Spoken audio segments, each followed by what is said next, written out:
Olá pessoal, aqui é a professora Mari e hoje a gente vai falar um pouco sobre enzimologia clínica, né?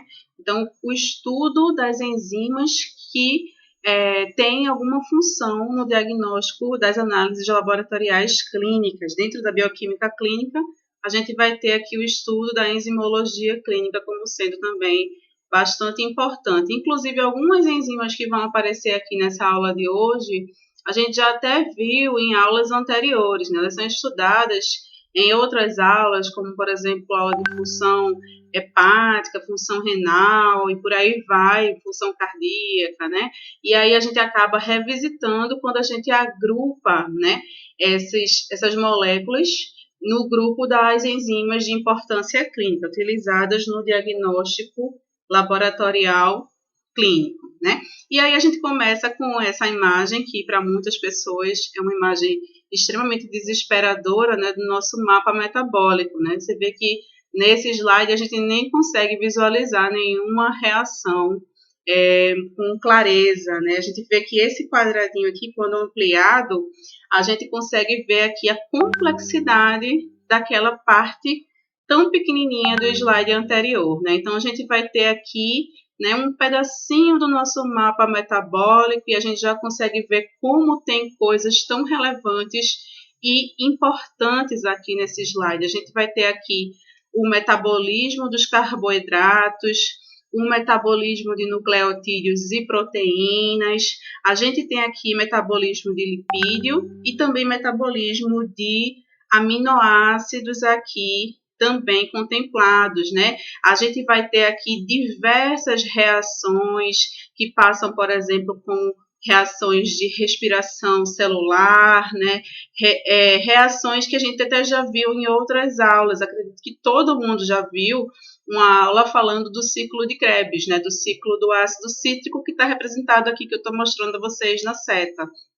E aí a gente vê que sempre entre uma reação e outra, a gente vai ter a presença das enzimas. As enzimas, elas estarão presentes, essas reações são elementos essenciais e a ausência dessas enzimas pode estar relacionada com diversas patologias, inclusive de ordem genética, né? Muitas pessoas já nascem com algumas deficiências enzimáticas e essa deficiência enzimática leva a reações clínicas extremamente importantes ou muitas vezes ao óbito prematuro.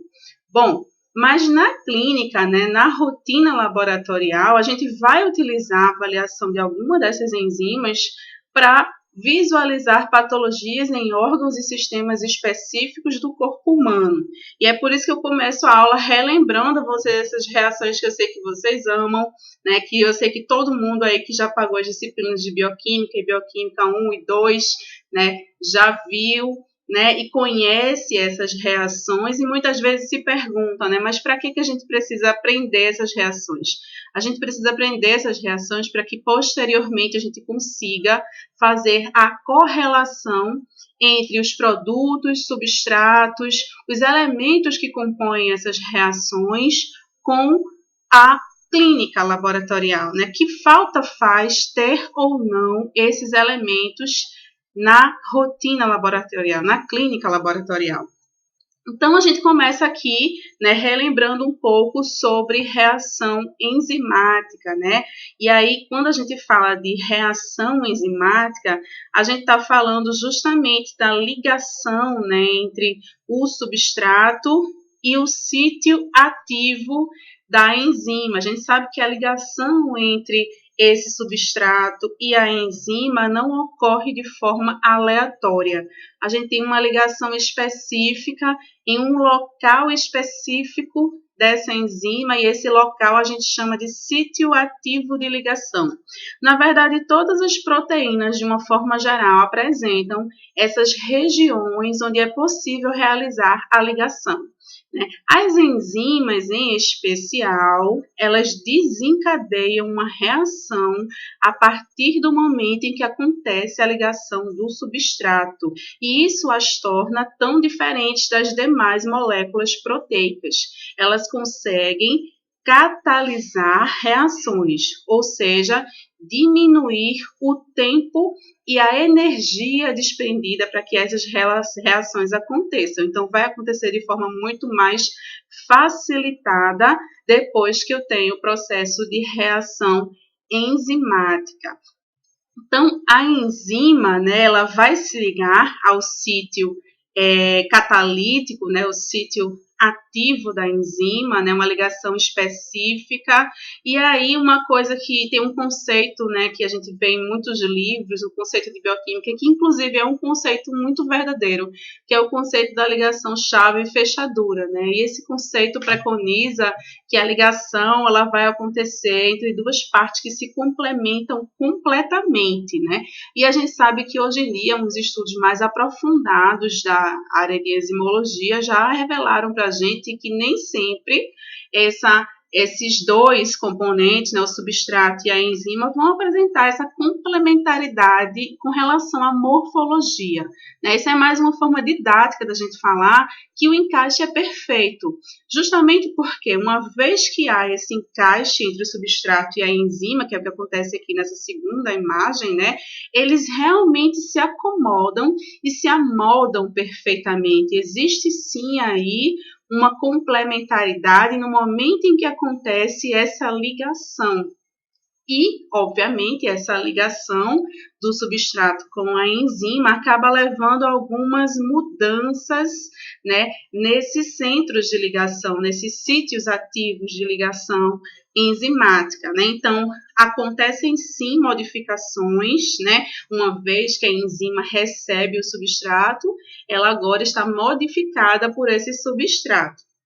Mas uma coisa também que a gente não pode esquecer é que a enzima ela vai estar novamente disponível para que a gente consiga utilizá-la novamente numa próxima reação, certo? Então, essa ligação da enzima com o substrato, né, essa formação desse complexo, né, de enzima com substrato vai acabar gerando para a gente o que a gente chama de produtos, né? Essa modificação que acontece no momento em que há a ligação da enzima com o substrato é o que faz, né, o que facilita a geração dos produtos, né? Que é realmente o que a gente quer quando a gente faz uma reação enzimática, a gente quer os produtos dessa reação.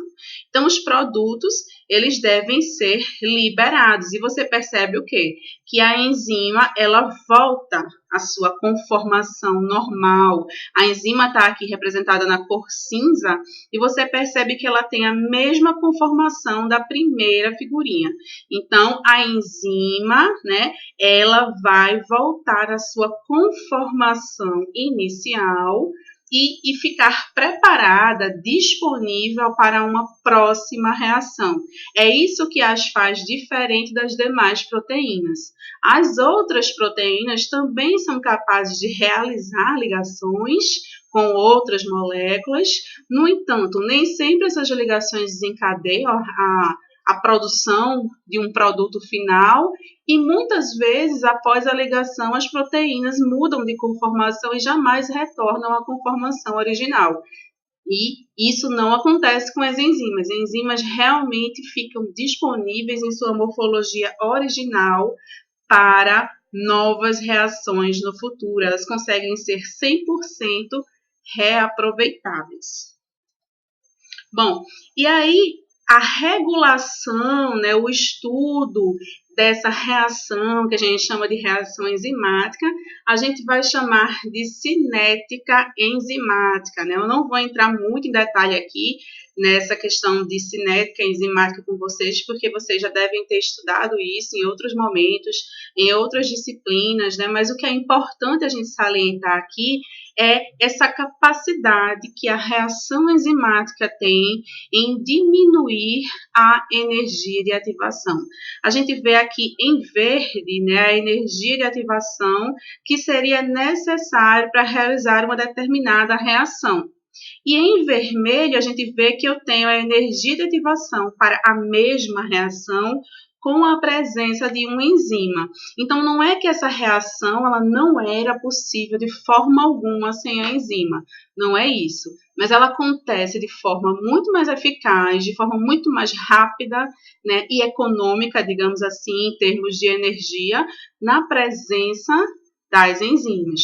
Então, a principal função de uma enzima é realmente diminuir a energia de ativação, né, dessa reação. Então, eu diminuo a energia de ativação para realizar a mesma reação. Eu diminuo o gasto de ATP, eu diminuo o desgaste das minhas células, das minhas mitocôndrias, eu facilito aquela rede, aquele emaranhado de reações que eu mostrei lá no primeiro slide da aula. Então, as enzimas, sem as enzimas, aquele grande emaranhado de reações seria completamente ineficiente. A gente não conseguiria ter tantas reações acontecendo ao mesmo tempo e com a velocidade que elas acontecem nos organismos vivos.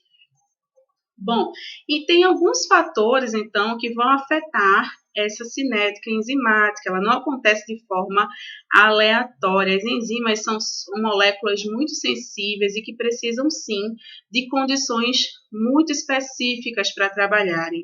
E a gente visualiza muito isso na clínica laboratorial, né, uma vez que a gente precisa ter um cuidado especial, né, estar atento às necessidades daquela enzima no manejo da amostra que vai realizar com a qual eu vou realizar essa avaliação, né? De repente, é uma enzima que não aguenta a temperatura ou que não aguenta muito tempo, então eu preciso estar atento a isso para acondicionar da forma correta a amostra que será utilizada nessa avaliação.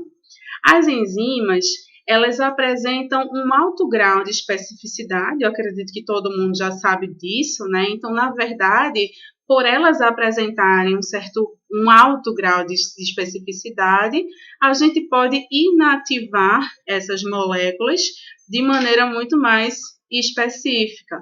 Por exemplo, se eu quero estudar uma enzima específica e não as outras, eu consigo inibir as que eu não quero visualizar e deixar somente a que eu quero visualizar de forma ativa. Eu consigo fazer um manejo diferenciado dessas enzimas, uma vez que eu sei que elas apresentam essa característica de alto grau de especificidade. São produtos naturais biológicos, então, por isso, passíveis de serem pesquisados e analisados nas amostras biológicas, né, porque são produzidas por organismos vivos, né, e são altamente eficientes, aceleram a velocidade das reações, são econômicas, reduzem a energia de ativação necessária que a célula deveria despender para realizar aquela reação, né? Mas prestem atenção aqui no último tópico. Necessitam de condições favoráveis de pH, temperatura, polaridade de solvente e força iônica. Então, não adianta nada eu ter a amostra perfeita e uma molécula super fácil de trabalhar se eu não sei qual é a condição correta de trabalhar com esta molécula. É bem importante que a gente esteja atento aos POPs do laboratório, né, para que a gente consiga trabalhar com a amostra com 100% de aproveitabilidade, ou pelo menos com muita chance de ter uma amostra bem eficiente, né, e bem segura. Bom, com relação ainda a esses fatores que afetam a cinética enzimática, né, eu falei para vocês do pH e da temperatura, né, a gente vai ter aqui como sendo condições do meio que podem afetar a cinética enzimática, seja por modificar as estruturas moleculares, seja por inibir essas moléculas, inibir a ligação ao sítio ativo. Bom, existirão algumas formas de afetar a atividade dessas enzimas, mas com certeza essas formas passam pelas alterações do pH e alterações de temperatura, né? Na verdade, todas as proteínas, de uma forma geral, são altamente sensíveis a variações de pH e temperatura, mas essencialmente as enzimas nesse caso. A gente vai ter aqui também o tempo de reação, então seguir à risca os protocolos que geralmente estão nos POPs do laboratório, ou vem na bula do fabricante explicando as incubações, os tempos de centrifugação, tudo isso deve ser respeitado e seguido à risca, pois pode ser sim um fator que vai alterar a cinética da sua enzima e, consequentemente, pode alterar o resultado do seu exame ao final da sua análise. A gente vai ter também aqui a concentração de reagentes também realizando aqui, afetando, né, a cinética enzimática. A gente vai ter aqui tanto a concentração da enzima, como do substrato, como também dos nossos famosos cofatores, né, que são aquelas moléculas que ajudam, né, a ligação, ajudam a produção dos produtos, né, a chegada até o ponto da produção de produtos pela reação enzimática, né? Então, a gente vai ter aqui concentração de reagentes, né, como sendo também um grande fator que vai afetar a cinética enzimática. Bom, ainda falando desses fatores, né, a gente tem aqui um gráfico que exemplifica um pouco essa alteração, né, esses fatores que afetam a cinética enzimática. A gente vai ter aqui a alteração de pH sendo possível de ser visualizada. A gente vê aqui, no primeiro momento aqui, na linha em vermelho, né, o pH ótimo da enzima pepsina. E aí você vê que o pH ótimo dela é em 1,5, né? Eu tenho um pH de 1,5 sendo ótimo para essa enzima. E quanto mais eu aumento o meu pH, menos atividade enzimática essa enzima vai apresentar. Menos ativa ela estará e mais difícil será a avaliação laboratorial dessa enzima. Então, você percebe que quando chega aqui na casa dos 6,5, mais ou menos, de pH, eu zero aqui a minha atividade enzimática da pepsina, mas, né, coincidentemente, eu estou no ponto ótimo, né, no pH ótimo, em 6,8 da enzima urease. E da mesma forma, a gente vê que com o passar do aumento, né, quanto mais eu aumento esse pH, menos atividade enzimática eu vou ter para a urease, o que não é verdade para a enzima arginase, né? A gente vê que o pH ótimo da enzima arginase é o pH de 9,9. Então, se eu tenho uma amostra onde eu quero estudar a pepsina e a arginase, eu tenho que estudar separadamente, visto que elas possuem pHs ótimos completamente diferentes. A gente vê que a pepsina tem um pH ótimo muito baixo, né, muito ácido, um pH de 1,5, enquanto que a arginase chega aqui a 9,9, sendo bem básico. Então, não posso, numa mesma amostra, fazer o manejo das duas enzimas. Eu preciso conhecer a fundo, né, esses fatores, essas características bioquímicas dessas enzimas para que eu consiga manejar a amostra e, assim, conseguir o meu resultado final, que é a análise. Da mesma forma, a gente vai ter aqui um outro exemplo, né, mostrando a questão de temperatura, né, que a gente tem aqui a temperatura ótima para cada enzima. Essa enzima aqui, né, que a gente não está nem dizendo qual é, mas você vê aqui que a temperatura ótima dela aqui gira em torno aqui de 30 a 40 graus, eu diria aqui que mais ou menos seria aqui a temperatura do corpo humano, né, em torno de 37 graus, e você vê aqui que em torno de 37 graus a gente tem aqui a temperatura ótima dessa enzima. Então, poderia ser facilmente uma enzima que circula no plasma sanguíneo e que consegue atuar, ter atividade enzimática a 37 graus, né, condição fisiológica. Né? E aí você vê que em temperaturas mais baixas, eu tenho pouca energia para a reação acontecer, eu não consigo realizar, não tem atividade enzimática em temperaturas mais baixas. Então, se eu tenho aqui uma amostra que foi acondicionada de forma inadequada, eu provavelmente vou perder a atividade enzimática, não consigo realizar a avaliação dessa enzima numa amostra congelada, por exemplo.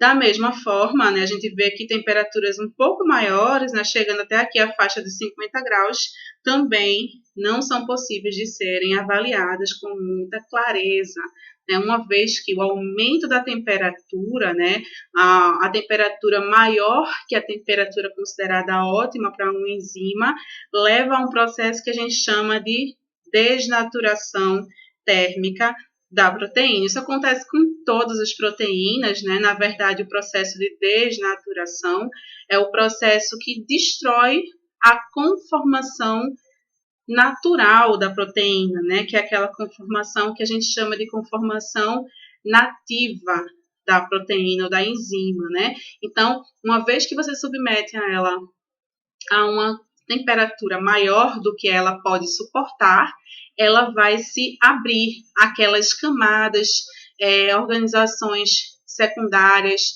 terciárias, são destruídas, são perdidas e ela vira um emaranhado de aminoácidos desorganizados. Então, fica difícil ou muitas vezes impossível de realizar uma avaliação de uma amostra que foi acondicionada na temperatura errada, né, sendo maior ou menor do que a temperatura ótima daquela enzima.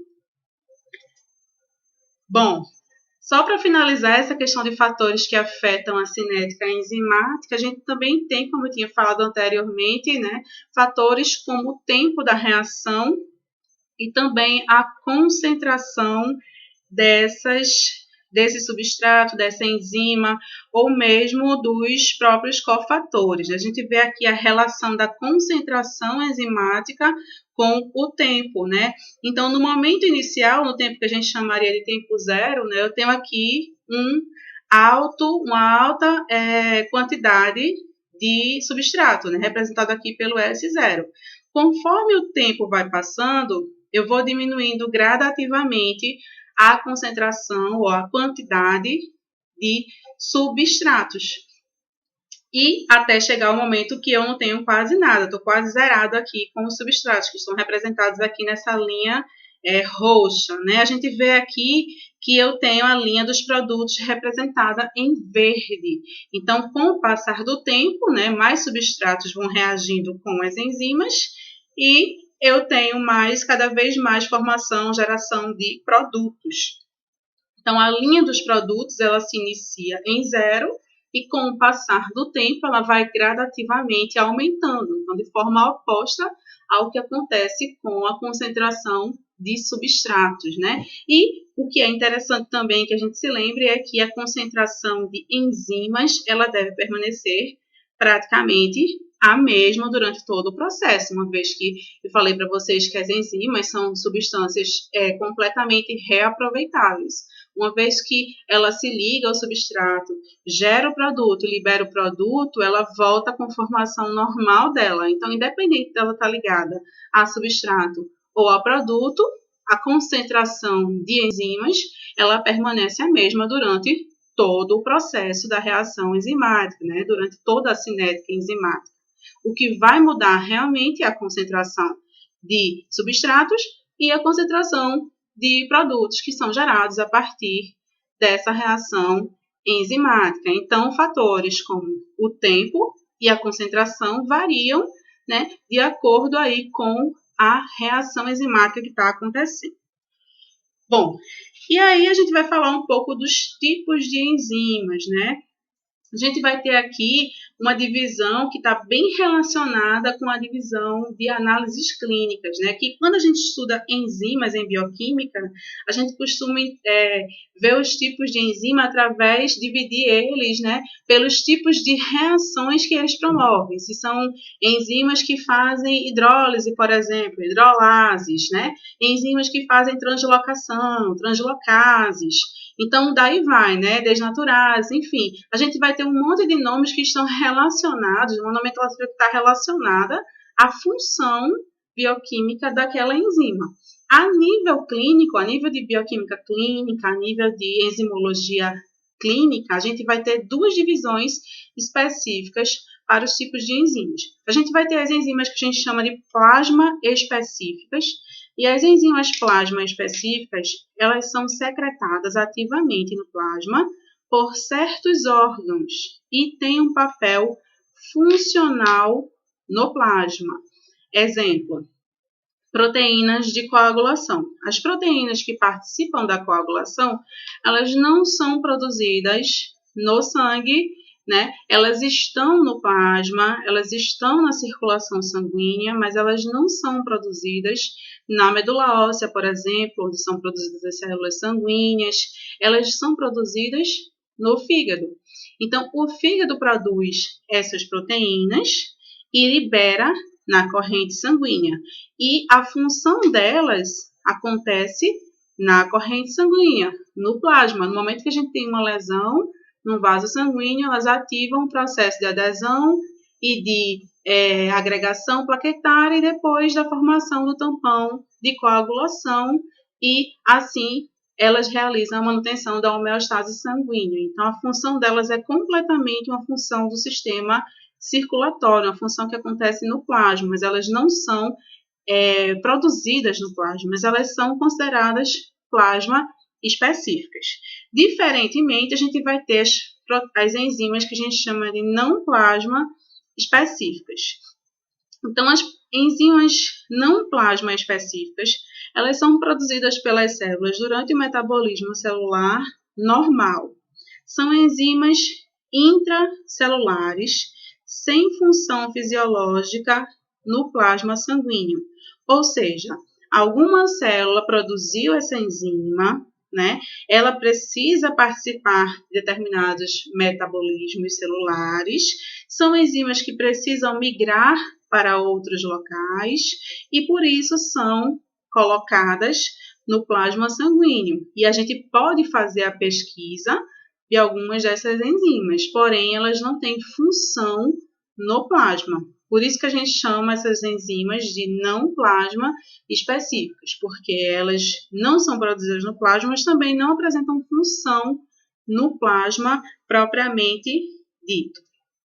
Bom, e além dessa classificação, né, de plasma específico e não plasma específico, a gente vai ter ainda a classificação das enzimas do sangue, né, no sangue. Então, a gente vai ter aqui enzimas específicas do plasma, né? E aí, dentro desse grupo aqui de enzimas específicas do plasma, né, que eu já até comentei um pouquinho sobre elas no slide anterior, a gente vai ter aqui proteases serínicas, que participam essencialmente do processo de coagulação, e enzimas fibrinolíticas, aquelas que realizam a quebra da fibrina, né, no momento posterior à coagulação. Então, são enzimas específicas do plasma. A função delas principal acontece no plasma, né? O que não quer dizer que elas sejam produzidas dentro do plasma, dentro da circulação sanguínea. Elas são depositadas lá, mas a função delas ocorre no plasma. A gente tem também enzimas que são secretadas, né? Então, tem algum órgão que as produzem e fazem a secreção e elas vão aparecer também na corrente sanguínea, né? A gente vai ter aqui lipases, né, que realizam a degradação essencialmente do colesterol, né, dos lipídios que são ingeridos, né? A gente vai ter aqui também amilases, a gente vai ter proteases, né, que degradam outras proteínas, a colinesterase e fosfatases também são enzimas que são secretadas. A gente vai ter também um terceiro grupo, que é o grupo das enzimas que a gente chama de enzimas celulares, né, que cabe um pouco com o conceito que eu tinha falado no slide anterior de enzimas não plasma específicas, né? A gente vai ter aqui a produção dessas enzimas ocorrendo dentro de células específicas, né? Não de tecidos nem órgãos inteiros, mas dentro de cada celulinha do nosso corpo, né?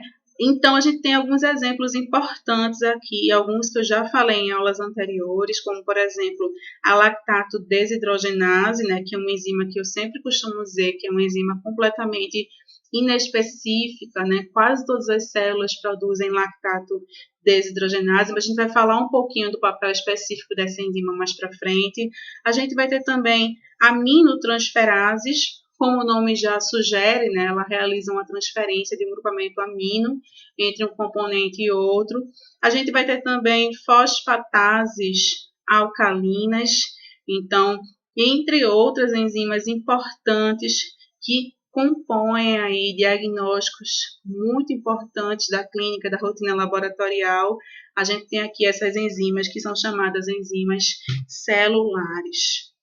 Então, ainda falando um pouco de enzimas específicas do plasma, a gente vai ter aqui aquele exemplo bem clássico dessas enzimas, né, que são as enzimas que participam da cascata de coagulação, né, que normalmente a gente chama de fatores, né, tem uma série de fatores que a gente vê nas aulas de homeostasia, né, e a ativação de um desses fatores acaba levando à ativação do próximo e assim sucessivamente. É por isso que a gente diz que essas reações elas acontecem em cascata. A gente chama isso especificamente de cascata de coagulação. E aí o final da cascata de coagulação é justamente quando a gente consegue fazer a ativação, né, da trombina e depois, posteriormente, o fibrinogênio sendo ativado e formando a fibrina. Então, a fibrina se liga às plaquetas, né, que estão aderidas, agregadas, formando o tampão plaquetário no local da lesão, e a ligação dessa fibrina faz com que o tampão realmente seja fortalecido e que não permita mais o extravasamento de componentes sanguíneos para fora do vaso. Então, a gente consegue realizar, né, retornar ao estado de homeostase com a ajuda dessas enzimas, que são enzimas específicas do plasma. Enzimas secretadas, né? A gente tem aqui os exemplos clássicos das enzimas pancreáticas, né? Enzimas secretadas por um órgão, né? E aí esse órgão aqui, que é o pâncreas, né? Ele está relacionado com a produção de diversas enzimas que participam da digestão do alimento, né, ingerido, e que também apresentam a sua importância na avaliação laboratorial.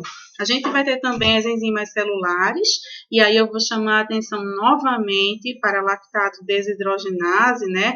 A lactato desidrogenase, né, a gente vai ver aqui que eu tenho, obviamente, aqui um tecido muscular, né? E o processo que a gente chama de glicólise, que é a quebra da glicose, né? Na maioria das células, a quebra da glicose, né, ela vai acontecer formando aqui duas moléculas, né, que a gente chama de piruvato, e esses piruvatos eles acabam se ligando a acetil-CoA, entrando no ciclo de Krebs e gerando ATP daquela forma que a gente já viu em outras aulas, né? Analogamente, né, o tecido muscular, quando não consegue realizar, ou quando já realizou a glicólise tradicional, ele possui uma via que a gente chama de via alternativa de quebra de glicose. Então, vamos supor que você está dando uma carga de trabalho muito pesada ao seu músculo, né? Um exercício físico muito intenso, por exemplo. O que vai acontecer? Você vai consumir, as suas células vão consumir a glicose que estava disponível para ela até o momento, pela via tradicional, quebrando a glicose em 2 piruvatos, realizando o ciclo de Krebs, e vai chegar uma hora que esse processo ele será insuficiente. Então, o que vai acontecer? O músculo, para não deixar você na mão, ele vai lançar mão de um mecanismo que a gente chama de alternativa, uma via alternativa de respiração celular, que seria justamente essa via da lactato, né? Então, eu vou fazer aqui a quebra, né, desse lactato e vou conseguir obter, assim, os meus componentes na DIFAD para continuar gerando ATP para essa célula, né? E aí, essa quebra desse lactato, né? Ao invés de quebrar a glicose, a gente vai quebrar lactato, e a enzima que vai realizar essa quebra do lactato é justamente a desidrogenase lática, ou mais popularmente conhecida como lactato desidrogenase. Então, a lactato desidrogenase é uma enzima, que eu estou dando aqui o exemplo da célula muscular, né, porque é o exemplo mais clássico, mais tradicional e é onde ela é mais utilizada, digamos assim, mas a lactato desidrogenase é uma enzima que está presente em todas as células do corpo. A gente lança a mão dela sempre que está acontecendo alguma privação de quebra de glicose. Então, a gente tem uma via alternativa para realizar a quebra também de lactato, né? A gente tem ali o último suspiro da célula, né, sendo realizado através da quebra de lactato pela lactato desidrogenase. Então, isso acaba sendo também um indicativo de que eu estou usando ali um último recurso que eu tinha para essa célula. É um indicativo de que algo não está indo muito bem e eu tive que lançar a mão de um último recurso, né? Se eu estou utilizando esse recurso é porque eu não estou conseguindo fazer a respiração celular da forma tradicional. Ou ainda, se eu tenho o rompimento dessa célula e liberação das enzimas citoplasmáticas e eu encontro lactato desidrogenase circulando no meu plasma, isso indica para mim que as células estão rompidas e eu estou conseguindo captar moléculas que são intracelulares. Então, isso traz para a gente informação a respeito de destruição celular, de rompimento, né, de lesão a nível celular. E aí, a enzimologia diagnóstica, então, ela vai ter aí 3 vertentes de estudo, né? A gente vai ter aqui o estudo de tecidos específicos via circulação, né? Então, eu estou falando para vocês, eu vou fazer a avaliação de uma amostra sanguínea e vou conseguir visualizar uma enzima que é específica do fígado. Ou, por exemplo, muitas vezes eu falo para vocês numa aula, por exemplo, de função hepática, né? Bioquímica da função hepática. Eu digo, a gente tem aqui a avaliação proteica como sendo uma avaliação de função hepática. Por que eu estou falando isso? Porque o fígado, por exemplo, ele produz as proteínas que participam da cascata de coagulação.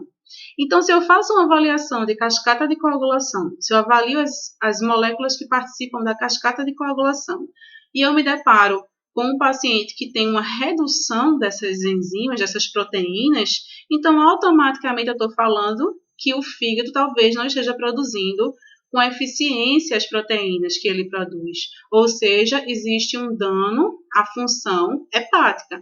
E eu descobri isso através de uma amostra de plasma, porque são componentes que estão específicos na circulação, mas que não são produzidos na circulação, e sim no fígado, no caso, por exemplo, das moléculas que participam da cascata de coagulação. Então, eu posso sim fazer o estudo de tecidos específicos via circulação, via moléculas que estão na circulação sanguínea.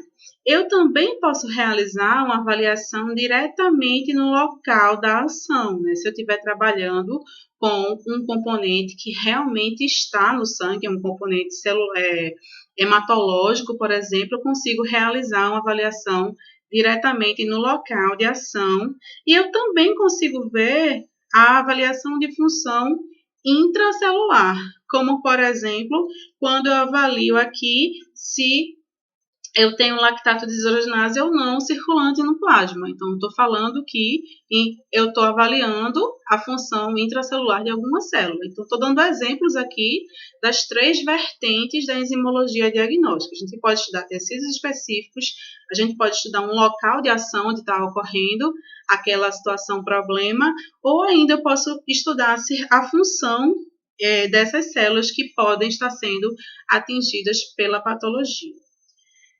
Ainda com relação a enzimas do plasma sanguíneo, né, a gente vai ter aqui as enzimas do plasma sanguíneo, mais uma vez, reforçando para vocês, né, normalmente elas não são produzidas pelo próprio plasma. A gente sabe que os componentes sanguíneos, né, os componentes hematológicos, celulares, eles são produzidos essencialmente na medula óssea. Né? Então, a gente tem a produção ali das células-tronco, que durante a hematopoese dão origem aos glóbulos vermelhos, aos glóbulos brancos e também ao megacariócito, que depois se fragmenta e dá origem às plaquetas. Então, todos os componentes figurados, né, do sangue, né, que estão diluídos no plasma, eles são produzidos pela medula óssea essencialmente. Porém, os componentes proteicos, né, as moléculas que ficam diluídas, as proteínas que ficam diluídas nesse plasma, eles não são produzidos dentro da circulação, pelo vaso sanguíneo ou pelo próprio plasma. Na verdade, eles são produzidos por outras células, né? Então, eu tenho aqui enzimas intracelulares que vão aparecer no plasma, né, em consequência principalmente da renovação celular normal, né, uma vez que essas células se renovam naturalmente, né, elas expelem aqui mais enzimas ao plasma sanguíneo. Ou ainda eu posso ter o aumento dessas enzimas no plasma sanguíneo quando há, por exemplo, uma lesão celular. Então, o aumento das enzimas no plasma sanguíneo, né, o aumento das concentrações que eram consideradas normais, elas podem acontecer pela lesão celular, né, que ocasiona a perda excessiva dessas enzimas para o plasma sanguíneo, ou ainda pelo aumento do número de células que são propagadoras, produtoras dessas enzimas. Então, se eu tenho um aumento do número de células, como é o caso, por exemplo, de câncer, por exemplo, um aumento anormal do número de células, eu posso sim ter um aumento das enzimas que são produzidas por essas células e consigo visualizar isso através da avaliação do plasma sanguíneo. Bom, então, isso diz para a gente que os níveis enzimáticos eles estão relacionados com a atividade enzimática. Eles podem indicar para a gente, por exemplo, processos de necrose da célula, né? E a necrose a gente sabe que é aquela morte celular não programada, que leva ao extravasamento, perda de conteúdo citoplasmático, né? E aí, esse conteúdo vai ser detectado também na amostra de plasma. A gente pode ter simplesmente um aumento da permeabilidade celular, e o aumento da permeabilidade celular nem sempre vai estar relacionado à lesão propriamente dita. Muitas vezes até oscilações em níveis de íons, né, íons de cálcio, por exemplo, outros íons podem estar relacionados com o aumento dessa passagem, né, de moléculas, aumento da permeabilidade celular, né, é um indicativo de que algo não está indo bem, mas nem sempre é indicativo de que o tecido está em necrose celular. A gente tem também o aumento da atividade enzimática em virtude do aumento da produção enzimática. Então, de repente, ali eu estou forçando aquele órgão a produzir mais enzimas, seja por um comportamento alimentar, mudança de hábitos, né? Então, estresse podem levar ao aumento da produção de determinada enzima e ela começa a ser detectada em níveis maiores na amostra de plasma.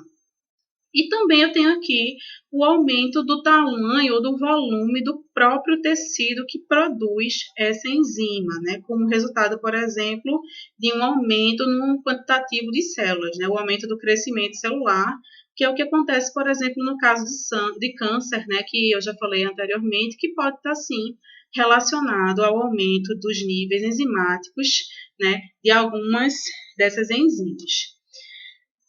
Ainda falando dos fatores que podem afetar essa atividade, né, a gente tem aqui o próprio dano ao tecido, pode afetar, né, a liberação dessas enzimas no plasma, a taxa de síntese, né, a produção. Quando eu falo em síntese, eu estou falando de produção, então aumentei a produção, vou detectar mais no plasma. Aumento da massa tecidual, né, seja por uma hiperplasia ou uma hipertrofia, ou seja por um câncer, por exemplo, né, que também leva ao aumento da massa tecidual. Então, seriam situações, né, você vê que nem sempre são situações de patologia, muitas vezes são situações de adaptações, né, como, por exemplo, no caso da hipertrofia, né, que leva ao aumento, sim, da massa tecidual, o que poderia afetar aqui a quantidade, né, da enzima no plasma sanguíneo. Então, a taxa de entrada no sangue estaria afetada, seriam fatores que afetariam a taxa de entrada dessas enzimas no sangue. A gente vai ter também a inibição aqui, né, também levando a uma alteração dessa atividade, uma vez que a inibição da entrada, né, poderia levar também a uma inibição, por exemplo, de atividade enzimática no soro. A gente faria o teste no laboratório e daria negativo, não reagiria, justamente porque a enzima está inibida, seja por um processo patológico ou seja por um erro também de manuseio na bancada. A gente vai ter também aqui a taxa de eliminação. E a gente vê muito isso aqui quando a gente trabalha com clearance, né, que é uma avaliação essencialmente renal, mas que pode ser utilizada também para outros tipos de avaliações de diagnóstico laboratorial, né? E a gente vai ver aqui avaliar a taxa de eliminação dessas enzimas ou descartar, né, isso para uma inativação. Então, existem alguns fatores aqui, alguns caminhos que a gente pode percorrer aqui na avaliação laboratorial das enzimas.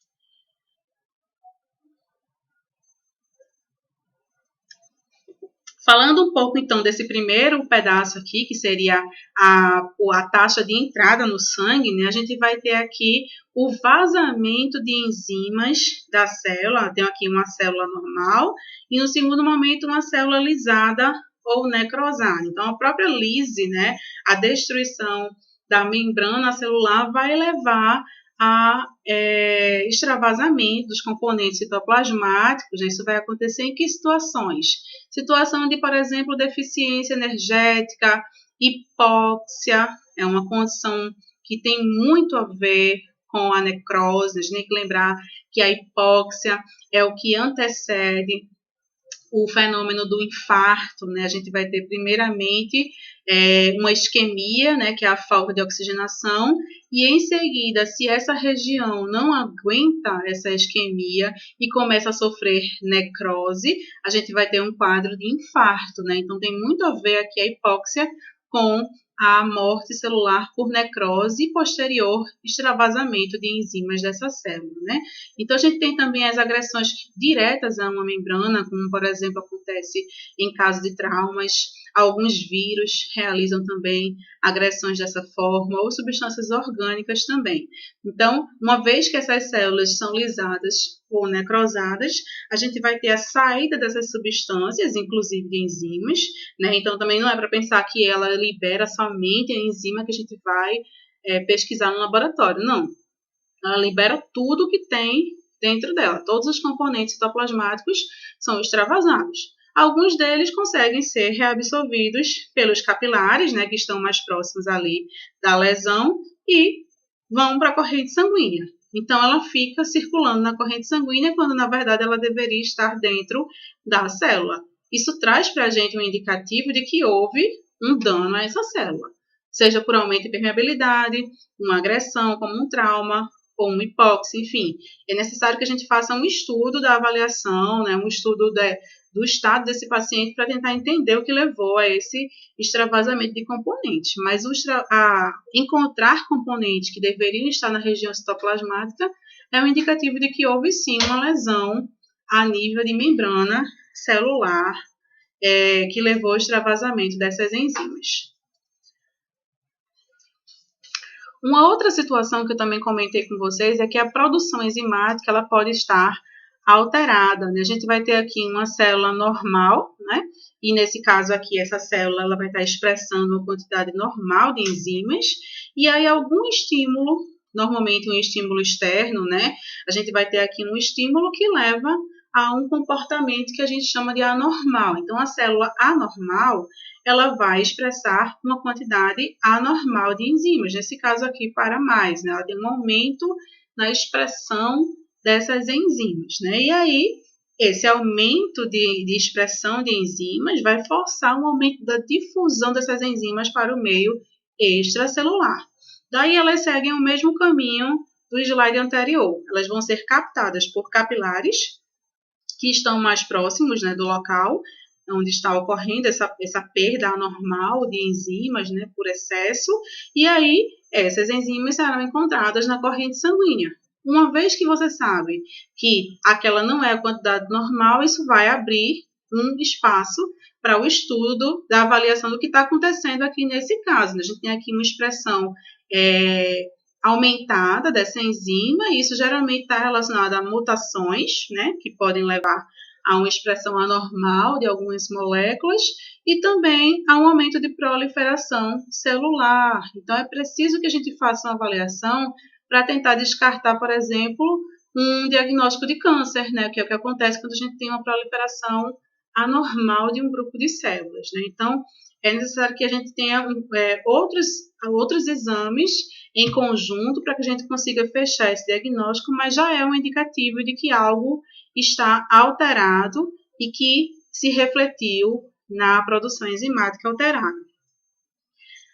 E aí, com relação à lesão e morte celular, né, são aquelas mesmas causas que a gente sempre comenta quando a gente fala em patologia, né? A gente vai ter aqui a hipóxia, que eu já comentei um pouco com vocês, que seria a diminuição do aporte de oxigênio, dos níveis de oxigênio, que levaria no primeiro momento a um episódio que a gente chama de isquemia, e posteriormente essa região começa a entrar em necrose, né? E aí essa região sem oxigênio, sem necrose, é o que a gente chama de infarto, né? Então, a hipóxia seria o início de tudo isso aí, de todos esses processos de isquemia e de infarto. Substâncias químicas e drogas também podem estar relacionadas a essas lesões, né? Então, muitas vezes o paciente, por exemplo, apresenta aumento de enzimas hepáticas, né? De AST e ALT. E existem algumas substâncias químicas, alguns medicamentos, como, por exemplo, o paracetamol, ibuprofeno, em excesso, podem levar a lise de algumas células hepáticas, né? Visto que o metabolismo desses fármacos acontece nesse órgão, né, no fígado, aí quando o paciente realiza a ingesta desse medicamento em excesso, muitas vezes vai ocorrer a lise de algumas desses hepatócitos e a liberação das enzimas que são típicas do fígado, como, por exemplo, a AST e a ALT, né? A gente também tem aqui alguns agentes físicos, né, traumas, né, acidentes, lesões que podem levar à morte celular, agentes microbianos, né, mecanismos imunitários podem levar à lesão celular, né? Esse assunto é muito atual, né? A gente vê que mecanismos imunológicos que acontecem em excesso, né, que são mecanismos de defesa do corpo, muitas vezes levam à destruição das próprias células do corpo. E aí a gente tem também o mecanismo imunitário como sendo muitas vezes causador de lesão ou morte celular no próprio organismo. Alguns defeitos de ordem genética também levam à lesão celular ou morte e, obviamente, por fim, distúrbios nutricionais, né? A ausência de vitaminas, moléculas, metabólitos essenciais para o desenvolvimento daquelas reações essenciais ao corpo, né, são causadoras de lesão e morte celular, sim. E aí, como que acontece a depuração dessas enzimas, né? Normalmente, essas enzimas, né, que são produzidas pelas células, pelos tecidos específicos, elas estão lá em quantidades normais e esses fatores que eu falei para vocês vão levar às alterações que podem gerar o extravasamento ou perda desse material para o plasma ou uma produção aumentada que também se reflete no aumento dos níveis plasmáticos, né? E aí a gente vai ter inicialmente uma inativação no plasma, visto que não são enzimas que são plasma específicas, né? Elas realmente não têm função no plasma. Então, uma vez que elas caem na circulação sanguínea, normalmente elas passam por um processo de inativação. E elas ficam lá circulando na sua conformação normal, conseguem ser detectadas, mas não apresentam função específica no plasma. A gente vai ter a remoção dessas enzimas pelo sistema retículo endotelial. Então, o próprio endotélio vai fazer essa filtração, né, do que do que está em excesso no plasma e que precisa voltar para algum tecido. E aí, esse endotélio realiza, então, a endocitose dessas enzimas que estão circulantes e que não têm função essencialmente plasmática. A endocitose, né, que acontece através da ligação a receptores específicos das células endoteliais, né, levam à digestão proteolítica, né, que a gente sabe que é a degradação que acontece após a endocitose, e muitas vezes eu tenho uma reciclagem do receptor dessas enzimas, sendo expresso por essas células endoteliais, muitas vezes até indicando para que não haja mais entrada no plasma, né, visto que elas estão já em excesso nesse plasma, né? Mas aí a gente vai ter, então, a distribuição dessa forma das enzimas para o local de interesse delas. Então, a gente vai ter aqui a distribuição das enzimas de importância diagnóstica sendo relatada aqui nesse quadro, né? A gente vai ter aqui o fígado, né, que eu dei aqui vários exemplos no decorrer dessa aula com função hepática. A gente vai ter a alanina aminotransferase, né? A gente vai ter a aspartato aminotransferase, que são as famosas ALT e AST, respectivamente. A gente tem a colinesterase, a gente tem a alfa-glutamiltransferase, né? Que são enzimas que são pesquisadas, estudadas, avaliadas com amostras de plasma sanguíneo, porque estão na corrente sanguínea, mas que não apresentam função plasmática, que a função delas ocorre no fígado. Normalmente, o fígado vai acabar liberando uma pequena porção que pode ser detectada em níveis normais no exame de rotina no laboratório clínico. O aumento nos níveis dessas enzimas é um indicativo de que há um dano hepatocelular, ou seja, células hepáticas, né, os hepatócitos, estão sofrendo algum tipo de alteração celular, seja lise ou necrose ou aumento de permeabilidade, e estão extravasando em quantidades anormais estas enzimas, né? Tem aqui alguns exemplos que são os mais que aparecem mais na rotina laboratorial. A gente vai ter também a alanina aminotransferase, que eu já tinha falado no slide anterior, né, que é a ALT, né, e a creatinina quinase e a própria lactato desidrogenase também sendo relacionadas com a função cardíaca, né? Então, são enzimas que você vê que a própria ALT, né, que é a alanina aminotransferase, eu já havia relacionado, né, com a função hepática e ela também está relacionada com a função cardíaca, da mesma forma que a lactato desidrogenase, que eu já comentei com vocês, que é uma enzima bem inespecífica que está presente em diversos tecidos do corpo, mas que tem a sua importância clínica geralmente relacionada a lesões ou disfunções, né, na região cardíaca. A gente tem também aqui enzimas que participam da digestão, como no caso da amilase e tripsina. Também aqui a fosfatase ácida, né, que pode estar relacionada aqui com outras avaliações. A alfa-glutamil transferase e a fosfatase alcalina.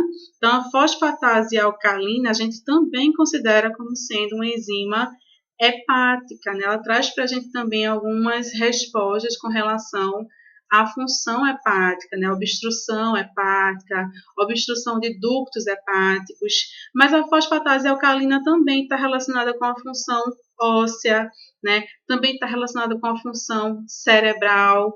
Então, dependendo da clínica do paciente, você pode relacionar enzimas que são produzidas, por exemplo, no fígado, com a função cerebral ou com uma função óssea, né? Então, você vai ter que relacionar os níveis encontrados no plasma e entender se o problema é na fabricação da enzima ou na atuação no órgão específico ou simplesmente um problema de permeabilidade que ocasionou o aumento na circulação sanguínea. Então, continuando aqui, por fim, a gente tem novamente a alanina aminotransferase, aspartato aminotransferase, né, as famosas AST e ALT, a própria lactato desidrogenase, que eu expliquei para vocês que faz parte lá do processo alternativo de respiração que acontece essencialmente no tecido muscular, né, onde a gente tem a obtenção de piruvato através da quebra da lactose, né? A gente vai ter aí a creatina quinase também, como sendo enzimas que já foram citadas para a função cardíaca, mas que também estão relacionadas com o tecido muscular, com a avaliação clínica do tecido muscular. E ainda nesse tópico aí, falando de enzimas, a gente vai ter um grupo específico de enzimas, que seriam as isoenzimas, né? As isoenzimas, elas apresentam formas múltiplas de uma enzima. Elas catalisam a mesma reação bioquímica, mas elas apresentam estruturas moleculares diferentes. A gente vai ter aqui, então, diferentes propriedades físicas e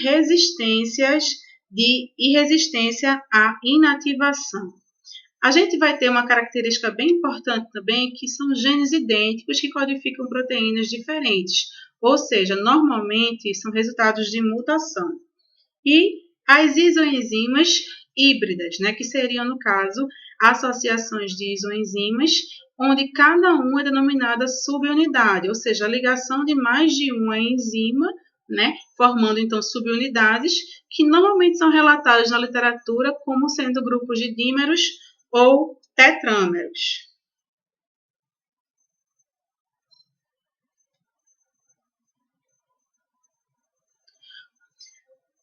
E aí, nesse grupo, a gente vai ter as enzimas que a gente diz que são enzimas relacionadas com diagnóstico. Na verdade, existem mais de 20 enzimas que são tipicamente usadas em laboratórios clínicos para diagnóstico de doenças. A gente vai falar um pouco de algumas delas, as mais famosas, algumas que a gente já viu em outras aulas e outras que a gente vai começar a ver hoje, mas que são enzimas que podem ser aproveitadas para o diagnóstico clínico, né? Uma vez que essas enzimas elas são relativamente fáceis de medir, inclusive pelo meio de utilização de técnicas automatizadas, é muito fácil trabalhar com elas e fazem parte dos exames de rotina que o médico pode requisitar. Então, começando então pela fosfatase ácida, né? A gente vai ter aqui as maiores concentrações de fosfatase ácidas sendo encontradas na próstata, no fígado, né? Também. E a gente vai ter aqui também a medula óssea, eritrócitos e plaquetas, né? E o aumento do que a gente chama de fração não prostática, ela geralmente acontece em crianças em fase de crescimento. E a gente só pode falar que está patologicamente aumentada em condições onde existe um hipermetabolismo ósseo, ou seja, é normal encontrar uma fração que a gente chama de não prostática aumentada em crianças. Quando a pessoa já é adulta, o normal é que você não tenha altas concentrações de fosfatase ácida. Essa fosfatase está muito relacionada ao aumento do metabolismo para o crescimento ósseo. Então, se você já é adulto ou adolescente, né, em fase quase adulto já, você não tem que ter um aumento de fosfatase ácida. Isso indicaria, talvez, alguma alteração que poderia ser de ordem de próstata ou no fígado, ou mesmo alteração a nível de medula óssea. Bem, e uma outra fosfatase, que essa é um pouco mais famosa, é a fosfatase alcalina, né, que seria a próxima que a gente vai visualizar. A fosfatase alcalina, né, ela aparece aqui em maiores concentrações, ela está presente em praticamente todos os tecidos do organismo, né, mas eu falei para vocês que ela está muito relacionada com o órgão onde ela é produzida, que é o fígado, né, mas a gente vê que ela está em maiores concentrações, especialmente nas membranas dos túbulos renais, ossos, né? Superfície de osteoblastos, na placenta. Então, mulheres gestantes podem apresentar um aumento de fosfatase alcalina, pois existe uma quantidade significativa na placenta, no trato gastrointestinal e no fígado, onde elas são produzidas. Então, geralmente, a gente vê fosfatase alcalina na aula de marcadores de função hepática. A gente relaciona muito com função hepática. Mas a gente sabe também que tem a fração óssea da fosfatase alcalina. né, que seria aí o principal local onde você vai encontrar a fosfatase, né, mas ela está em todo o nosso organismo. Então, cabe muito relacionar o aumento dessa enzima com a clínica do paciente e com a dosagem de outros marcadores na avaliação laboratorial. E com relação à função dessa enzima, a gente vai ver que a função dela é transporte de lipídios no intestino e processos de calcificação óssea. Então, ela tem duas funções que não tem nada a ver uma com a outra. Você vê que é uma enzima que pode ser aproveitada em reações diferentes do corpo, né? Então, ela consegue trabalhar de formas diferentes, em locais diferentes. Ela não é produzida nem no intestino, nem no osso, ela é produzida em outro órgão, que já é o fígado. Então, quer dizer, o aumento da fosfatase alcalina ele pode estar relacionado com uma série de fatores ou patologias em locais completamente diferentes do corpo. Cabe muito a gente relacionar esses níveis com outros indicadores clínicos. Ainda falando de fosfatase alcalina, a gente tem uma utilidade diagnóstica dela essencialmente aqui em doenças ósseas, né? Seria aqui um diferencial, né? Quando a gente geralmente não encontra outras alterações de enzimas como gama-GT, como TGO, TGP, bilirrubina, a gente pode descartar completamente a lesão hepática, né? E realmente partir para uma avaliação óssea desse paciente, né? Então, doenças ósseas que cursam com o aumento da atividade osteoblástica, né? E, como eu tinha falado, investigação de doenças hepatobiliares, né? Mas a gente tem que avaliar a questão das outras enzimas relacionadas com doenças hepatobiliares. Se eu não encontro alterações de outras enzimas, outros marcadores hepáticos, a gente quase que pode direcionar completamente para as doenças ósseas, né? A resposta hepática a qualquer tipo de agressão, né, é sintetizar fosfatase alcalina. Mas, se eu encontro aumento de fosfatase e não encontro os outros indicadores, eu tenho um forte indício de que a doença é de ordem óssea, né? Então, basicamente, ela fecha para a gente dois diagnósticos bem especificamente. Bom, ainda falando de fosfatase alcalina, né, a gente vê que em recém-nascidos e crianças, né, também mais especialmente adolescentes, a gente vai ter valores significativamente mais elevados do que em adultos. Isso porque ela está relacionada com a atividade dos osteoblastos, né, que são aquelas células que promovem o crescimento do tecido ósseo. Então, em fase de crescimento, assim como eu falei da fosfatase ácida, também vale para a fosfatase alcalina, né? As duas fosfatases estão relacionadas ao aumento do tamanho, né? O crescimento ósseo. Bom, partindo então para uma outra enzima que eu tenho falado bastante aqui, que é a nossa transaminase glutâmico oxalacética, também chamada de TGO, né? A gente vê que as concentrações de TGO maiores são encontradas em diversos órgãos e tecidos, incluindo coração, por isso que ela é muito relacionada com um marcador cardíaco importante, né? Não um marcador cardíaco específico, mas é um marcador importante ali na avaliação conjunta dos marcadores que indicam lesão cardíaca. A gente também vai ter aqui o fígado, né, sendo um local onde eu tenho altas concentrações de TGO, músculo esquelético e eritrócitos. Então, você vê que a maioria dessas enzimas elas não são específicas apenas de um órgão, né? Uma vez que elas caem na circulação sanguínea, elas conseguem atuar em diversas vertentes, em diversos sistemas diferentes do organismo, né? Então, ela está presente no citoplasma e também nas mitocôndrias. Portanto, a sua elevação vai indicar um comprometimento celular mais profundo, né? Se eu consigo detectar uma enzima mitocondrial, isso é um forte indício de que a célula foi rompida, de que eu tenho uma lesão celular acontecendo. Da mesma forma, né, a gente vai ter aqui a utilidade diagnóstica dessa enzima, servindo aqui para a detecção de hepatites virais, hepatites alcoólicas, metástases hepáticas, necroses medicamentosas, né, uma vez que eu estou falando aí de lise celular. Então, cabe aqui falar de necrose, isquemia e também, como eu tinha falado, a nível de marcador cardíaco, né, infarto agudo do miocárdio. A prima dela, digamos assim, né, que é o TGP, seria a transaminase glutâmico pirúvica. Né? Então, tenho aqui a transaminase glutâmico pirúvica sendo encontrada aqui em fígado, rim e também em pequenas quantidades no coração. Então, você vê aqui, e na musculatura esquelética, você vê aqui que não é uma enzima, ao contrário do TGO, não chega a ser um indicador, né, que deve ser utilizado na avaliação da função cardíaca. Ela está mais relacionada realmente à função hepática, né?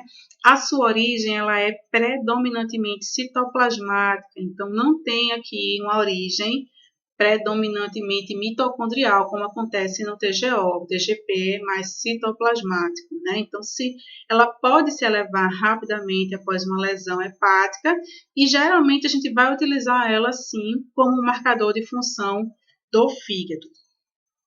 Ainda falando um pouco mais da transaminase glutâmico pirúvica, a gente vai ter aqui a utilidade diagnóstica dela, né, para avaliação de patologias, né, onde acontece a necrose do hepatócito, como, por exemplo, hepatites virais, mononucleose, citomegalovirose e hepatites medicamentosas também apresentam variações nos níveis de TGP. Lembrando que também, como eu já comentei em aulas anteriores, o diagnóstico ouro para hepatites, né, passa por um diagnóstico sorológico, um diagnóstico imunológico, né? A gente não consegue fechar um diagnóstico de hepatite somente com a avaliação das enzimas hepáticas, mas elas são essenciais para que a gente consiga realmente definir o curso da clínica desse paciente. Né? Ele tem ali, apresenta um anticorpo, apresenta um antígeno, mas também vai apresentar uma lesão importante acontecendo no órgão de interesse, que no caso aqui é o fígado.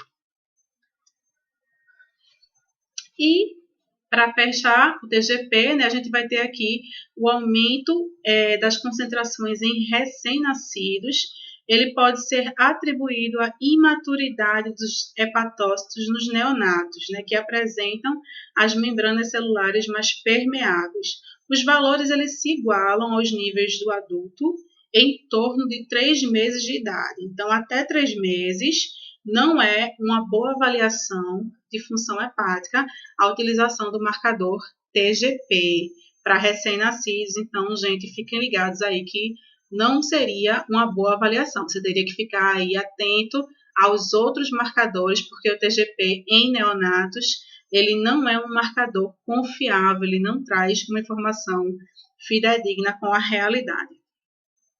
Um outro marcador que a gente também fala muito nas aulas de função hepática, né, seria o GGT, né, que é o gama-glutamil transpeptidase, né, o famoso gama-GT. O gama-GT, você vê que ele também é produzido no fígado, né, mas ele vai ser encontrado em maiores concentrações em locais como, por exemplo, o túbulo proximal renal, fígado, o próprio fígado, também no pâncreas e intestino. Então, você vê, mais uma vez, enzimas versáteis, né, que podem estar relacionadas com patologias além do local de produção original delas. Então, a gente vê que o GGT, ou gama-GT, ele vai estar presente nas membranas celulares, envolvida no transporte de aminoácidos através da membrana celular. Né? Qual seria a utilidade diagnóstica do gama-GT? A gente vai ter, obviamente, a relação com lesões hepáticas, né? Principalmente, eu sempre falo isso, relacionadas com o uso abusivo de álcool, né? Também a gente vai ter quadros de colestase, né? Como sendo aqui relacionados aos aumentos de níveis de GGT, né? A colestase que seria o bloqueio do fluxo biliar, né? E a gente tem também algumas outras patologias hepáticas e biliares. Então, você vê que o GGT realmente, apesar de ele estar presente em outros órgãos e no próprio túbulo proximal renal, né, em outros locais do corpo que não o fígado, a gente vê que ele essencialmente ele é utilizado em diagnósticos hepáticos, né, de desordens ou patologias hepáticas. ele apresenta-se frequentemente elevado em alcoólatras, né, e mesmo em hepatopatias, na obesidade, uso de drogas como analgésicos, né, eu falei aqui do paracetamol, então você também consegue aqui visualizar essa intoxicação medicamentosa através da avaliação do gama-GT. A utilização de anticonvulsivantes também pode levar aqui ao aumento de gama-GT. Então, o paciente que relata na anamnese que faz uso contínuo de convulsivantes, anticonvulsivantes, ele vai ser um paciente que possivelmente vai apresentar alterações significativas de gama-GT. Quimioterápicos, estrogênio, né, e contraceptivos orais, quem faz reposição hormonal, pode estar relacionado também aos aumentos e variações nos níveis de gama-GT. E aí a gente parte para uma outra enzima, e essa que é a amilase, né? A amilase, eu acredito que todo mundo já ouviu falar dela, né? Ela está presente no sangue e na urina de indivíduos normais e tem origem no pâncreas, né? De origem pancreática e das glândulas salivares. Seriam os dois locais de produção dessa enzima. E a função, como o nome dela já deixa bem claro para a gente, né? Seria justamente a hidrólise da amilopectina, né, a amilose e do glicogênio, né, todos esses componentes que são ingeridos na dieta, né, que podem aí ser hidrolisados através da ação da enzima amilase. A amilase, né, eu falei para vocês que ela é produzida essencialmente no pâncreas e nas glândulas salivares. A gente vai utilizar muito ela para relacionar com doenças do pâncreas, né, doenças pancreáticas, e na investigação da função pancreática, né, essencialmente aqui a gente vai ter o diagnóstico das pancreatites agudas, né, cerca de 20% dos casos podem levar a alterações nos valores normais da amilase, né, mas além disso, né, além das doenças relacionadas com a função pancreática, né, que a amilase ela é essencial para fechar esse diagnóstico de pancreatite, por exemplo, né, a gente vai ter também as causas não pancreáticas, né, que seria aqui, por exemplo, o aumento da amilase por lesões inflamatórias das glândulas salivares. Seria também uma possibilidade de aumento da amilase quando a gente tiver aqui não somente a investigação de função pancreática, mas também a investigação de glândulas salivares, como no caso da parotidite, né, que seria inflamação da parótida, também trauma pancreático, entre outros. E aí a gente passa para uma outra enzima, que é a lipase, né? A lipase, a gente passa por ela, assim, na aula de metabolismo de lipídios, né? Quando a gente fala um pouco sobre as dislipidemias, quando a gente fala lá do colesterol, né? Todas aquelas lipoproteínas que são adquiridas na ingesta alimentar. E a lipase, ela vem justamente para degradar essas lipoproteínas. A gente começa com o quilomicron, passa pelo VLDL, IDL, LDL, até chegar à forma mais enxuta, digamos assim, que seria o HDL, que é aquele colesterol que as pessoas chamam de colesterol bom, né? Bom, e aí como é que ele consegue perseguir esse caminho de degradação da lipoproteína? Através da ação da enzima que degrada lipídio, que o nome dela é lipase. Então, a gente tem aqui as maiores concentrações dessa enzima sendo detectadas no pâncreas, né? E visto que ela também é uma enzima que aparece no fígado, né? Que é produzida pelo fígado, liberada na corrente sanguínea, mas que tem uma concentração muito alta no pâncreas. A função dela realmente seria hidrolisar as longas cadeias de triglicerídeos no intestino delgado. Então, você vê que a atuação dela não é no pâncreas, é no intestino delgado, essencialmente. Também uma parte dessa quebra pode acontecer no fígado, né, no próprio fígado, mas essencialmente no intestino delgado é onde acontece a maior parte desse processo que a gente chama de lipólise, né, que é a lise dos lipídios, das lipoproteínas. E a principal utilidade diagnóstica dessa enzima seria justamente porque ela é essencial no diagnóstico de patologias pancreáticas, né? Uma vez que eu estou falando para vocês que as maiores concentrações dessa enzima são encontradas no pâncreas, ela também, assim como a amilase, vai trazer para a gente informações a respeito do pâncreas, né? Então, a gente vai ter aqui níveis aumentados em pacientes que apresentam quadros de pancreatite aguda ou recorrente, também abscesso ou pseudocisto pancreático, trauma ou carcinoma de pâncreas e também obstrução de ductos pancreáticos. Então, você vê que é uma enzima que, concomitantemente com a amilase, ajuda a fechar um diagnóstico de que realmente o trauma ou a lesão ou a patologia, de uma forma geral, está ocorrendo na região de pâncreas. Você viu que eu falei lá atrás que a amilase ela pode ser indicativa de alterações tanto na região de pâncreas como também na região de glândulas salivares. E aí você consegue tirar essa prova quando você compara com a avaliação também das lipases.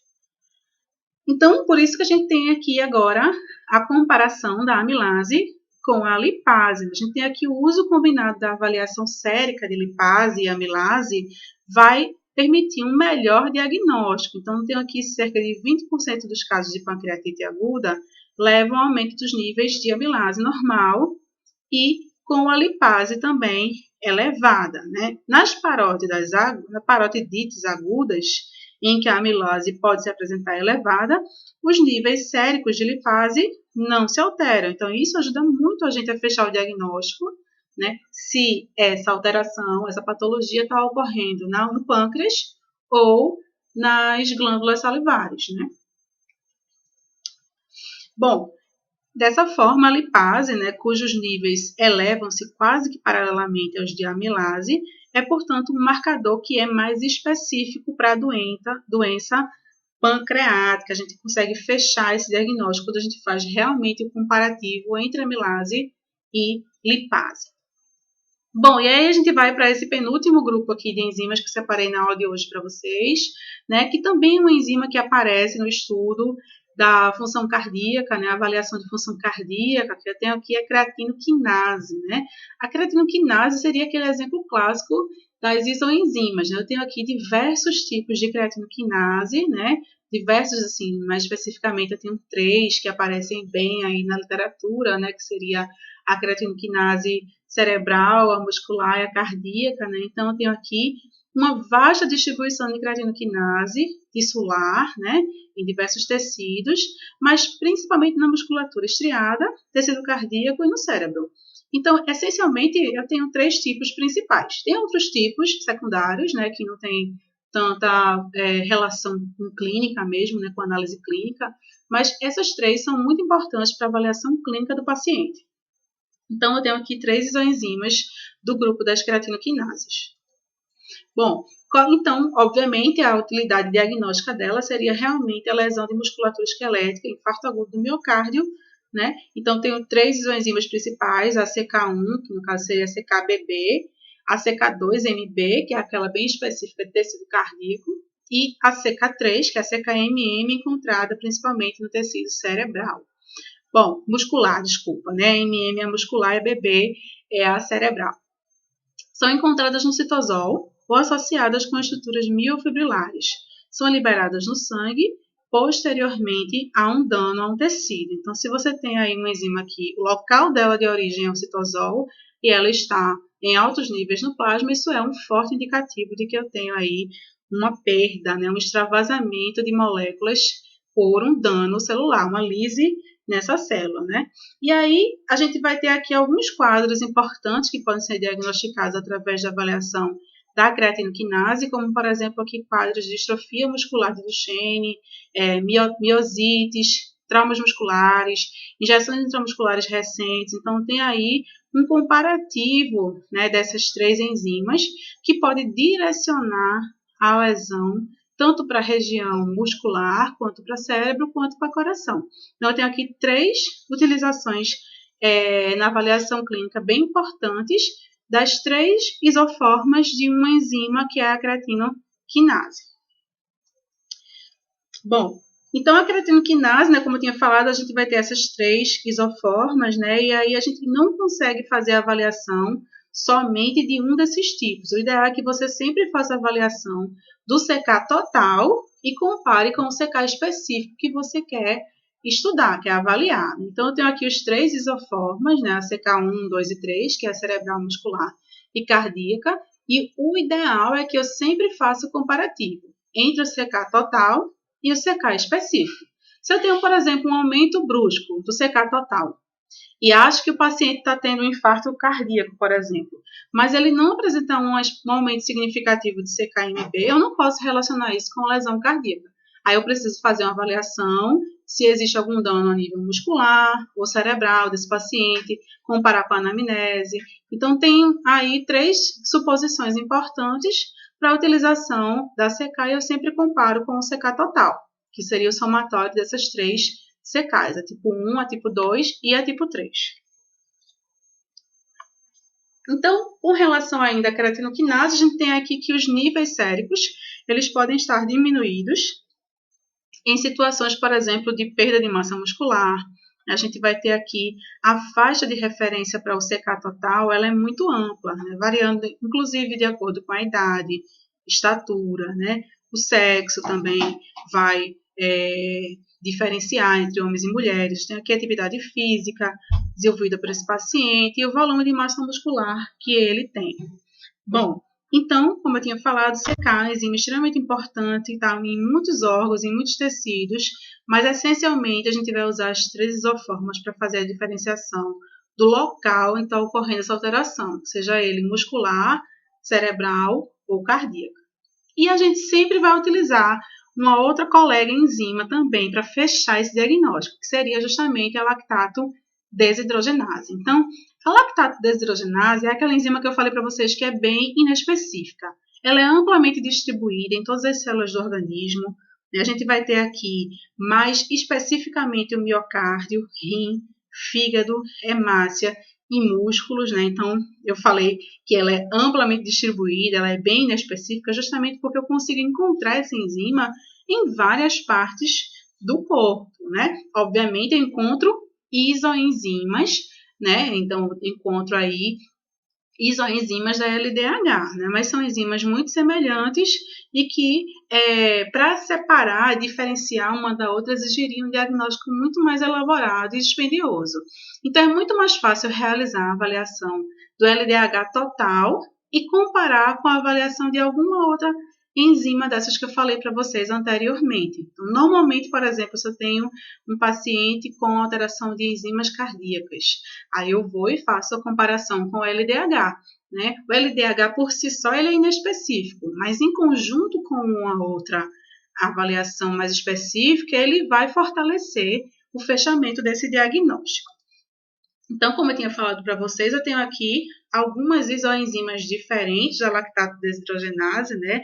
O conteúdo das isoenzimas de LDH varia de acordo com o tecido, né? Você vê aqui que eu posso fazer uma diferenciação dos tipos das isoformas de LDH através, por exemplo, de eletroforese, né?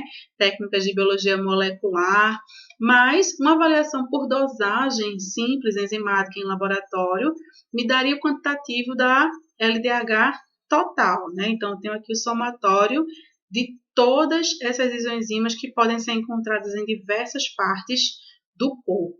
E é por isso que, geralmente, o LDH ele é utilizado para somar a um outro diagnóstico que também está sendo realizado. Então, ele é uma avaliação adicional. A gente tem aqui a utilidade diagnóstica, né? Sempre que seus valores se encontram elevados em situações onde ocorre uma grande destruição celular. Então, geralmente, ter LDH já traz para a gente essa informação. Tem destruição celular acontecendo. Mas onde? Como ele é muito inespecífico, não dá para dizer onde somente com LDH. Então, para isso, eu utilizo um outro marcador mais específico para me direcionar para a região que está sendo afetada por essa morte celular, né, por essa destruição celular. Então, o LDH, né, ele pode estar relacionado com anemia hemolítica, infarto agudo do miocárdio, infarto pulmonar, doenças musculares, lesões hepáticas, neoplasias primárias, secundárias metastásicas e hepatites. Ou seja, pode estar em qualquer lugar do corpo, né? Mas aí o que a gente vai fazer? A gente não vai se desesperar, a gente vai pegar essa resposta, que é o aumento do LDH, e comparar com as outras avaliações de função hepática, de função renal, de função cardíaca, de lipídios, vai comparar com contagem de células hematológicas. Então, eu vou fazer um comparativo com o contexto geral das avaliações clínicas daquele paciente, já tendo a informação de que tem morte celular acontecendo em algum lugar. Eu só não sei onde, porque a lactatodesidrogenase acaba sendo um pouco inespecífica e não traz essa resposta com tanta fidedignidade. Mas ele auxilia e ajuda muito a gente a ter mais certeza de que está ocorrendo, sim, um dano a nível celular. Bom, então eu tenho aqui alguns padrões para as isoenzimas, mas eu falei para vocês que realmente não é usual que a gente faça aqui uma diferenciação, né, dos tipos das isoenzimas de LDH. É muito mais usual que você compare com os outros marcadores que estão disponíveis na avaliação de rotina laboratorial, né? Mas você pode sim partir para uma avaliação mais específica, né, e conseguir diferenciar os tipos, as isoformas de LDH e comparar com o perfil. Por exemplo, se eu tenho um infarto agudo do miocárdio, o ideal é que eu encontre mais LDH tipo 1 e LDH tipo 2, que são essas duas curvinhas que estão aqui no final. Então, esse seria o perfil de um infarto agudo do miocárdio, onde eu encontro mais isoforma 1 e isoforma 2. Que é diferente, por exemplo, da hepatite aguda, né, onde eu encontro aqui mais isoformas 5, por exemplo, LDH 5. Então, eu tenho aqui um perfil diferente para hepatite e para infarto, né? Obviamente, eu vou somar essa informação também encontrando alterações de enzimas específicas da função, no caso aqui de fígado e de coração, né? Então, tudo sempre vai ser um somatório, né? A gente nunca pode olhar a avaliação clínica de forma isolada. A gente sempre tem que comparar com os outros, né? Para entender o contexto geral da clínica daquele paciente. Bom, por hoje era só, certo? Muito obrigada por terem assistido essa aula. Estarei online para tirar dúvidas e conversar com vocês durante toda a noite. Obrigada e até a próxima semana.